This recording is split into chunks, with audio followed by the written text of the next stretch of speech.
Welcome to Nikhil story advocate YouTube channel. ఈరోజు మనం public awareness, legal అవేర్నెస్లో భాగంగా మనం ఒక మంచి జడ్జిమెంట్ అయితే చూసుకుందాం. ఈరోజు latest judgment national consumer dispute redressal commission నుంచి మనకు ఒక మంచి జడ్జిమెంట్ అయితే వచ్చింది. ఇది పబ్లిక్కి ఉపయోగపడే అవకాశం ఉంది. సో అందుకని చెప్పి ఇది తెలుసుకోవడానికి ప్రయత్నిద్దాం. NCDRC ask surgeon and hospital to pay 75 lakh compensation to patient who lost leg due to medical negligence. National consumer dispute redressal commission సర్జన్ని మరియు హాస్పిటల్ని ఇద్దరిని కలిపి మనకు 75 lakhs రూపీస్ కంపెన్సేషన్ పేషెంట్కి ఇవ్వాల్సిందిగా, దేనికోసం? హూ లాస్ట్ లెగ్, ఎవరైతే కాలును కోల్పోయారో due to medical negligence, medical ప్రాక్టీస్లో నెగ్లిజెన్స్లో భాగంగా నిర్లక్ష్యం వహించినందుకు 75 లక్షలు ఆమెకి ఇవ్వాలి అని చెప్పి నేషనల్ డిస్ప్యూటల్ కన్జ్యూమర్ ఫోరం అనేది మనకు ఒక జడ్జిమెంట్ అయితే ఇవ్వడం జరిగింది. సో అది ఏంటి, అసలు కేసు మూలాలు ఏంటి, ఒక కేసు యొక్క విశేషాలు ఏంటి అనేది మనం తెలుసుకోవడానికి ప్రయత్నిద్దాం. The national consumer dispute redressal commission recently directed a surgeon and a hospital to jointly and severally pay a compensation of rupees 75 lakhs to patient who lost her leg due to negligence in surgery. ఒక surgery చేసేటప్పుడు, ఒక operation చేసేటప్పుడు వాళ్ళ యొక్క medical practitioner అంటే doctor యొక్క negligence కావచ్చు, hospital యొక్క నెగ్లిజెన్సీ వల్ల కావచ్చు, ఆమె కాలుని కోల్పోవాల్సిన పరిస్థితి వచ్చినందుకు 75 లక్షల రూపాయలని ఆమెకు పే చేయాలి. ఎవరు? ఆ డాక్టరు మరియు ఆ హాస్పిటల్ ఇద్దరు కలిపి జాయింట్లీగా సెవరల్లీగా పే చేయాలి అని చెప్పి ఒక నేషనల్ కమిషన్ అయితే మనకి నేషనల్ కన్జ్యూమర్ డిస్ప్యూట్స్ రీఅడ్రసల్ కమిషన్ అయితే ఒక జడ్జిమెంట్ ఇవ్వడం జరిగింది. దీని యొక్క మరింత విషయాల్లోకి వెళ్తే, the complaint was filed against doctor Anirban Chatterjee and nightingale diagnostic and Medicare centre private limited, కోల్కతాలో ఒక డాక్టర్ అనిర్బన్ చటర్జీ మరియు నైటింగేల్ డయాగ్నోస్టిక్ మరియు మెడికల్ సెంటర్కి అగెనిస్ట్గా ఒక కంప్లైంట్ అయితే ఫైల్ అయింది. సో ఆ కంప్లైంట్ దేని గురించి ఉంది అని అంటే, the surgery was carried out in the year of 2015. Operation అనేది 2015లో జరిగిందట. When the patient was aged 17 years old. ఆ పేషెంట్, ఆ లేడీ పేషెంట్ 17 సంవత్సరాల వయసు ఉన్నప్పుడు ఈ యొక్క సర్జరీ అనేది చేయడం జరిగింది హాస్పిటల్లో. The procedure was conducted after the patient developed A lump in the right gluteal region.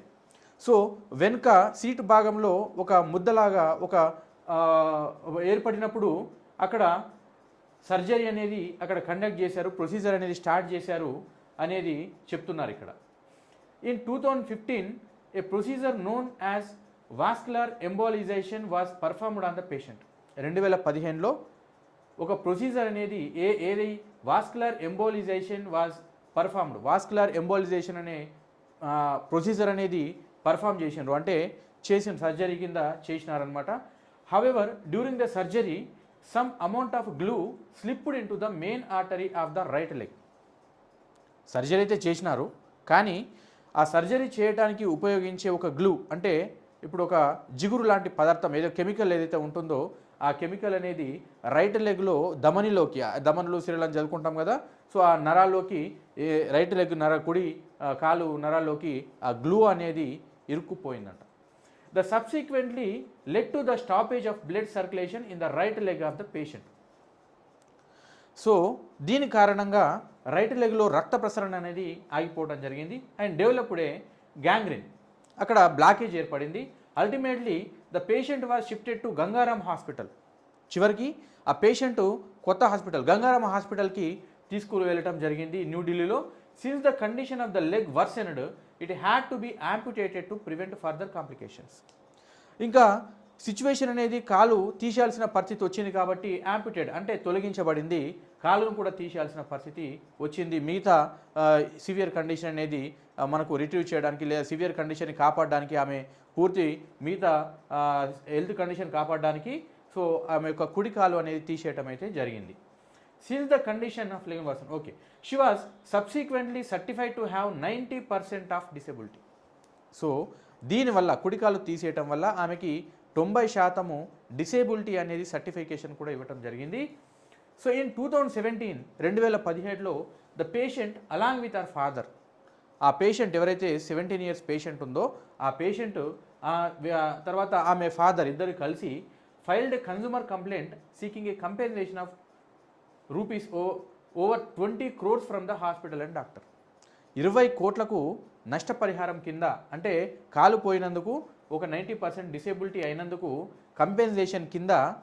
So ఇక్కడ 20 కోట్లు మెన్షన్ చేస్తూ ఆ హాస్పిటల్ మీద, ఆ సర్జన్ డాక్టర్ మీద, ఇద్దరి మీద కూడా కంప్లైంట్ రైజ్ చేయడం జరిగింది.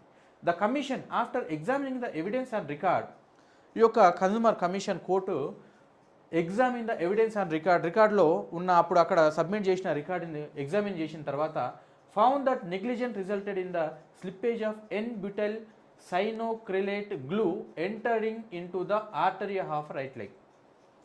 సో ఇక్కడ ఎగ్జామిన్ చేసిన తర్వాత ఈ ఎన్-బ్యూటైల్ సైనోక్రిలేట్ గ్లూ అనేది ఈ యొక్క ఆ రైట్ లెగ్ యొక్క ఆర్టరీలోకి వెళ్ళటం వల్లనే ఈ యొక్క బ్లడ్ స్టాపేజ్ అనేది జరిగింది. ఆ రక్త ప్రసరణ అనేది ఆగిపోవటం వల్లనే ఈ యొక్క యాంపుటేషన్ అంటే తొలగించబడింది, ఏదైతే రైట్ లెగ్ అనేది తొలగించడానికి కారణమైంది అనేది కనుక్కున్నారు. చూడండి, ఒక గడ్డ తయారైంది అని చెప్పి సర్జరీ చేయడానికి హాస్పిటల్కి వెళ్తే నెగ్లిజెన్సీ వల్ల ఏమైంది, ఈ యొక్క కుడికాలు తొలగించడం పూర్తిగా జరిగిపోయింది. ఇక్కడ చాలా 90% కూడా ఆమెకు డిసేబిలిటీ అయినట్టు ఇక్కడ మెన్షన్ చేసినారు. So the commission found that no informed consent was taken from patient regarding to the inherent risk in the surgical procedure. So surgical procedure అయిన తర్వాత కూడా ఆమెకు మళ్ళీ ఆ తర్వాత ఇలా కేర్ తీసుకోవాలి, అలా కేర్ తీసుకోవాలని ఫర్దర్ ప్రొసీజర్ కూడా తెలియదు, చెప్పలేదు. Since the patient had to artery Venus malformation AVM, the doctor had the duty to specifically inform her about the inherent risk rather than take a general consent in the stereotype format. జనరల్గా ఏదో నోటికి వచ్చిన మామూలు మాటలు చెప్పే బదులు అసలు దాని యొక్క కాన్సిక్వెన్స్ ఎలా ఉంటాయి, ఇప్పుడు ఎలా ఉంది, ఇంకేమైనా ఫర్దర్ ఏమైనా కాంప్లికేషన్స్ వస్తే మమ్మల్ని మళ్ళీ వితిన్ 1 వీక్లోనో 2 డేస్లోనో సంప్రదించాల్సింది, ఇవన్నీ కూడా డాక్టర్లకి తెలుస్తాయి, పేషెంట్లకి ఏం తెలుస్తాయి. ఆ గ్లూ అంటే ఏముంటుంది, ఆ గ్లూ ఎందుకు వాడతారు, సర్జరీ చేసేటప్పుడు ఏమేమి అవసరం అవుతాయి, సర్జరీ దానికోసము వాళ్ళకి పేషెంట్కి అయితే ఇవన్నీ తెలియదు కదా. స్పెసిఫికల్లీ అంటే పరీక్ష పూర్తి క్షుణ్ణంగా కూడా డాక్టర్ ఎక్స్ప్లెయిన్ చేస్తూ ఇంకా ఫర్దర్ కాంప్లికేషన్స్ ఏమైనా అయితే ఇమీడియట్గా రియాక్ట్ అవ్వాల్సిందిగా పేషెంట్ని కాషియస్ ఇవ్వాల్సింది కూడా డాక్టర్ యొక్క విధులు, ఆ హాస్పిటల్ యొక్క విధులు. The commission comprising Subhash Chandra presiding member and J Rajendra AVSM retired member of observe the order. కమిషన్లో ఎవరున్నారు, ఒక జడ్జిమెంట్ ఇచ్చిన దాంట్లో ఎవరున్నారు, Subhash Chandra and presiding member and J Rajendra ఇద్దరు కలిసి ఇక్కడ న్యాయమూర్తులుగా వ్యవహరిస్తూ ఈ యొక్క తీర్పు చెప్పడం అయితే జరిగింది. It was even more incumbent upon the OPs to specifically raise these queries with the patient complainant and the case sheet should have been made accordingly. So based on the determination of risk involved, the patient complainant ought to have been explained the degree of risk and then consent should have been obtained. Further, after obtaining such informed consent, adequate preparations also ought to have been made for the clinical procedure. Depending on the risk assessment, no such action as stated is placed on record.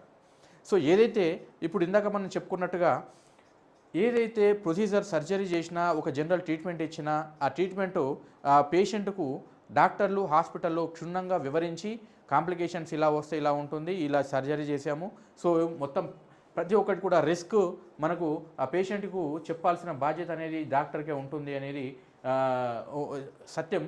కాకపోతే ఆ procedure ఏంది కూడా పేషెంట్కి చెప్పినట్టు రికార్డులో లేదు అని చెప్పి కమిషన్ కూడా ఇక్కడ చెప్పడం జరుగుతుంది. It was in fact incumbent upon the medical professionals who possess the requisite knowledge to specifically elicit these details. ఎవరైతే మెడికల్ ప్రొఫెషన్ క్వాలిఫై అవుతారో వాళ్ళకు మాత్రమే తెలుస్తాయి, ఏమి ఉద్భవిస్తాయి, ఏమి ప్రాబ్లమ్స్ వస్తుంది, ఏం చేస్తే ఎలా వస్తాయి, ఎలా చేస్తే ఎలా ట్రీట్మెంట్ అనేది ఎలా జరుగుతుంది అనేది మెడికల్ ప్రొఫెషనల్స్కే తెలుసు. Which has not been done. ఇక్కడ ఆ యొక్క స్పెసిఫికేషన్ అనేది, ఆ యొక్క జాగ్రత్తలు అనేవి చెప్పలేదు అనేది ఇక్కడ నిర్ధారించబడింది. Therefore, consent obtained in the present case, the assertions made by the OPs in defense are limited consequence. If the surgery entitled high risk as asserted by OPs, it was even more imperative for the OPs to elicit the necessary response with the specific questions with respect to the medical history and associated conditions of patient to determine high risk potential and take necessary preventive measures as well as effective measures to deal with the situation of handling such subsequent conditions. This was not done and after the slippage of the chemical glue into the artery and blood flow was blocked, the patient had to be urgently shifted to Gangaram Hospital in New Delhi in very critical conditions where her leg was amputated.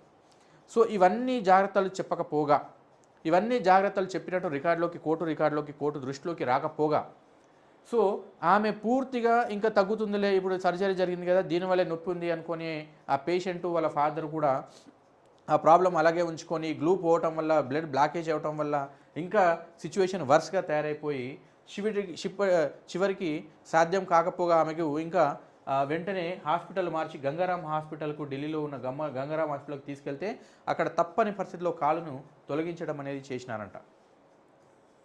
So ఇక్కడ NCDRC referred to a Supreme Court precedents such as a Neeraj Sood and another versus Jaswinder Singh and another 24 live law. So ఇక్కడ ఒక citations కూడా judgement ఇచ్చేటప్పుడు consumer commission ఏదైతే ఉందో, national consumer dispute రియాడ్రెసల్ commission ఏదైతే ఉందో, ఒక సుప్రీం కోర్టు చెప్పిన జడ్జిమెంట్ కూడా ఇంతకుముందు కూడా ఇలాంటి ఒక కేసులో ఇలా ఇచ్చారు, ఈ కేసు కూడా ఒక సైటేషన్ వర్తిస్తుంది అని చెప్పి ఈ యొక్క సైటేషన్స్ కూడా చెప్పడం అయితే జరిగింది. The commission found that negligence in performing the AVM surgery, ఈ యొక్క కన్జ్యూమర్ కమిషన్ ఏదైతే ఉందో ఆ కన్జ్యూమర్ ఇక్కడ ఆ జడ్జిమెంట్లో ఇచ్చే భాగంగా ఈ కేసులో భాగంగానే నెగ్లిజెన్స్ అనేది డాక్టర్ వల్ల, హాస్పిటల్ వల్ల జరిగింది అని చెప్పి నిర్ధారించడం జరిగింది సర్జరీ చేసేటప్పుడు. సో ఇక్కడ the unexpected consequence of amputation of our leg has resulted in severally impacting the patient self esteem, employability as well as living her life with dignity. So ఈ యొక్క వీళ్ళ నిర్లక్ష్యం వల్ల, ఈ డాక్టర్ యొక్క ఆ హాస్పిటల్ యొక్క నిర్లక్ష్యం వల్ల ఈ యొక్క పేషెంట్ యొక్క ఉపాధి కోల్పోవాల్సిన పరిస్థితి వచ్చింది. అలాగే ఆమెకు నార్మల్ డిగ్నిఫైడ్గా జీవించే లైఫ్ని కూడా కాలేకపోవడం వల్ల ఎన్ని కాన్సిక్వెన్స్ వస్తాయి అనేది మనం అర్థం చేసుకోగలుగుతాం. సో ఇక్కడ మిగతాయి కూడా ఆమెకు గౌరవ మర్యాదలకు కావచ్చు, సెల్ఫ్ లివింగ్ సిస్టమ్ డిగ్నిటీకి కావచ్చు, లేదు అని అంటే ఆమెకు ఎంప్లాయ్మెంట్ కూడా దెబ్బతినే అవకాశం అయితే ఇక్కడ ఏర్పడింది. The patient who suffered the consequences is a girl child and thus the implications are even more profound, the NCDRC said. So ఇక్కడ ఒక అమ్మాయి కాబట్టి, అది కూడా 17 years అమ్మాయి కాబట్టి ఆమెకు కాలు పోవటం వల్ల పెళ్ళయ్యే ఛాన్సెస్ కూడా తక్కువ ఉంటాయి, ఇంకా కాన్సిక్వెన్సెస్ అనేది ఆమె జీవితంలో ఎక్కువగా బాధపడాల్సిన అవకాశం ఉంటుంది అని చెప్పి కూడా నొక్కి చెప్పింది NCDRC. The NCDRC also considered that patient spent 2 lakhs towards the surgery itself and ₹7,25,000 prosthetic leg which needs regular replacement. So ఇక్కడ ఈ యొక్క కాన్సిక్వెన్సెసే కాకుండా ఆ పేషెంట్ 2 లక్షలు సర్జరీ చేయడానికి హాస్పిటల్కి 2 లక్షల రూపాయలు కట్టాల్సి వచ్చింది. అలాగే సో ఇప్పుడు ఆ ప్రోస్థెటిక్ అంటే ఇంకొక ప్రోస్థెటిక్ లెగ్, ఆర్టిఫిషియల్ లెగ్ పెట్టుకోవడానికి 7,25,000 రూపాయలు కూడా ఎక్స్ట్రాగా ఖర్చు అయింది ఒక సర్జరీ యొక్క నిర్లక్ష్యం వల్ల అని ఇక్కడ కన్జ్యూమర్ రీఅడ్రసల్ అయితే మనకు జడ్జిమెంట్ చెప్తుంది. చాలామంది ఏం చేస్తారు అని అంటే హాస్పిటల్కి వెళ్ళిన తర్వాత డాక్టర్ని చూస్తేనే భయపడతారు, హాస్పిటల్ పేరు చూస్తేనే భయపడతారు. సో అక్కడ హాస్పిటల్ వల్ల నిర్లక్ష్యం జరిగినా, డాక్టర్ వల్ల నిర్లక్ష్యం జరిగినా, సో మన హెల్తే ఇలా ఉందేమో, మనం జాగ్రత్తలు తీసుకోలేదేమో అని చెప్పి చాలామంది బాధపడుతూ కన్జ్యూమర్ ఫోరంలో కంప్లైంట్ చేయడానికి కూడా చాలామంది ఇబ్బంది పడే అవకాశం ఉంటుంది, ఇబ్బంది పడుతూ ఉంటారు కూడా. అలాంటివి కాకుండా మీకు డాక్టర్ నెగ్లిజెన్స్ వల్ల, ఒకవేళ మనకు మెడికల్ నెగ్లిజెన్స్ వల్ల ఏవైనా ఇబ్బందులు ఎదురైతే మెడికల్ నెగ్లిజెన్స్ యాక్ట్ అనేది ఒకటి ఉంటుంది. సో వాళ్ళు ప్రొఫెషనల్స్ కాబట్టి నేర్చుకొని వస్తారు కాబట్టి మెడికల్ ఏదైనా తప్పు జరిగితే, వాళ్ళ నిర్లక్ష్యం వల్ల తప్పు జరిగితే మీరు డెఫినెట్గా మీ దగ్గరలో ఉన్న ఒక అడ్వకేట్ని సంప్రదించి ఈ యొక్క మెడికల్ నెగ్లిజెన్స్ కింద మీరు గుర్తించినట్లయితే మీ యొక్క డాక్టర్ మీద కావచ్చు, ఆ యొక్క హాస్పిటల్ మీద కావచ్చు, మీకు జరిగిన అన్యాయాన్ని వివరిస్తూ సింపుల్గా ఒక అప్లికేషన్ తయారు చేసి కన్జ్యూమర్ కోర్టులో మీరు కేసు ఫైల్ చేయండి. మీ యొక్క దగ్గరలో ఉన్న ఒక మంచి అడ్వకేట్ని అపాయింట్ చేసుకొని డెఫినెట్గా మీకు ఈ వీళ్ళకి జరిగినట్టుగా మీకు న్యాయం అంటే సేమ్ ఇలాగ 75 లక్షల కంపెన్సేషన్ ఇవ్వటం అనేది కాకుండా మీకు అన్యాయం యొక్క సైజుని బట్టి, మీ యొక్క అన్యాయం యొక్క క్వాలిటీని బట్టి మీకు కూడా కంపెన్సేషన్ రావటమా, ఇంకొక రకంగా న్యాయం జరగటం అనేది జరుగుతుంది. చాలామందికి ఈ యొక్క కన్జ్యూమర్ ఫోరం యొక్క చట్టాలు తెలియదు, మీ యొక్క రైట్స్ మీకు తెలియదు. సో ఇలాగా ఈ జడ్జిమెంట్స్ కూడా మనం చెప్పేది దేనికోసం అని అంటే మీ చుట్టుపక్కల వాళ్ళకి కావచ్చు, మీకు కావచ్చు, ఎవరికైనా ఇలాంటి అన్యాయం జరిగినప్పుడు ఒక అప్లికేషన్ ఫైల్ చేయటం అనేది గుర్తుంచుకోవాల్సిన విషయంగా చెప్తూ, సో ఇలాంటి మనం జడ్జిమెంట్లు, మంచి మంచి జడ్జిమెంట్ల గురించి, మంచి మంచి కోర్ట్ ఆర్డర్స్ గురించి అయితే చెప్పుకోవటం జరుగుతుంది. సో మరిన్ని ఇంకా ఏదైనా డౌట్స్ ఉన్నా కమెంట్స్ రూపంలో మీరు ఇక్కడ రాయొచ్చు మన యూట్యూబ్ ఛానల్లో. వన్స్ అగైన్ మీరు కీప్ అప్డేట్స్ సో సబ్స్క్రైబ్ చేయండి నా ఛానల్ని. మరిన్ని కొత్త కొత్త జడ్జిమెంట్స్ కోసం, మంచి మంచి విషయాలు, లీగల్ విషయాలు తెలుసుకోవడం కోసం మన ఛానల్ని సబ్స్క్రైబ్ చేయండి, లైక్ చేయండి. అండ్ నమస్తే, నమస్కారం.